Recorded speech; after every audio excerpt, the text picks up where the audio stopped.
Relief ഫേയുടെ മറ്റൊരു വീഡിയോയിലേക്ക് എല്ലാവർക്കും സ്വാഗതം. എൻ്റെ ഈ കുഞ്ഞു ചാനൽ ഇപ്പം 6K ആയി.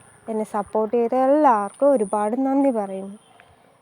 ഇതിൽ പറയുന്ന കാര്യങ്ങൾ ചിലർക്ക് ശരിയും ചിലർക്ക് തമാശയായിക്കെ തോന്നാം. പക്ഷേ ഈ കാര്യങ്ങളൊക്കെ എങ്ങനെ സ്വന്തം ജീവിതത്തിലേക്ക് നല്ലതായി ഭവിക്കാമെന്നത് നമ്മൾ തന്നെ ശ്രദ്ധിക്കേണ്ടതും ചെയ്യേണ്ടതുമായ കുറേ കാര്യങ്ങളുണ്ട്. അത് ചെയ്താൽ മാത്രമാണ് ഇതുപോലെയുള്ള പല വീഡിയോകൾ യൂട്യൂബിൽ ലഭിക്കുന്നതാണ്.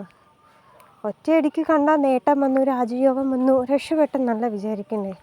അതിൽ പറയുന്ന കാര്യങ്ങൾ കൃത്യതയോടും നല്ല രീതിയിൽ ചെയ്താൽ ചെറിയ ചെറിയ മാറ്റങ്ങളിൽ നിന്ന് വലിയ മാറ്റങ്ങൾ ഈ വർഷം അവസാനിക്കുന്നതിന് മുന്നേ തന്നെ നിങ്ങളുടെ ജീവിതത്തിൽ കാണാൻ സാധിക്കും.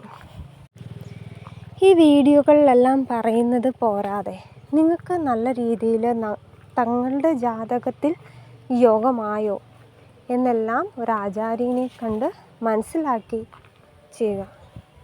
ഇതിൽ പറയുന്ന കാര്യങ്ങൾ മൊത്തത്തിൽ വിശ്വസിക്കണമെന്ന് ഞാൻ പറയില്ല. നമ്മുടെ ജാതകപ്രകാരം എന്താണോ നമുക്ക് ലഭിക്കേണ്ടത് അത് ലഭിക്കും. ദോഷ സമയത്തിനെ എങ്ങനെ മറികടക്കാമെന്നും നല്ലത് വരുമ്പോൾ എങ്ങനെ സ്വീകരിക്കാമെന്നുമുള്ള കാര്യങ്ങളൊക്കെയാണ് എൻ്റെ ഈ ചെറിയ വീഡിയോയിലൊക്കെ പറയുന്നത്.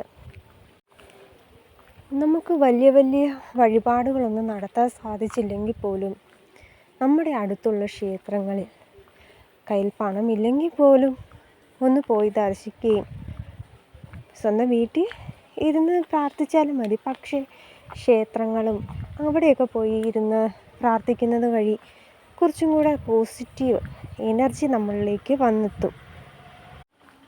ഇങ്ങനെ വന്നെത്തുന്ന ഈ പോസിറ്റീവ് എനർജി സ്വന്തം വീട്ടിലെത്തുമ്പോൾ നമുക്കത് ദർശിക്കാനാകും.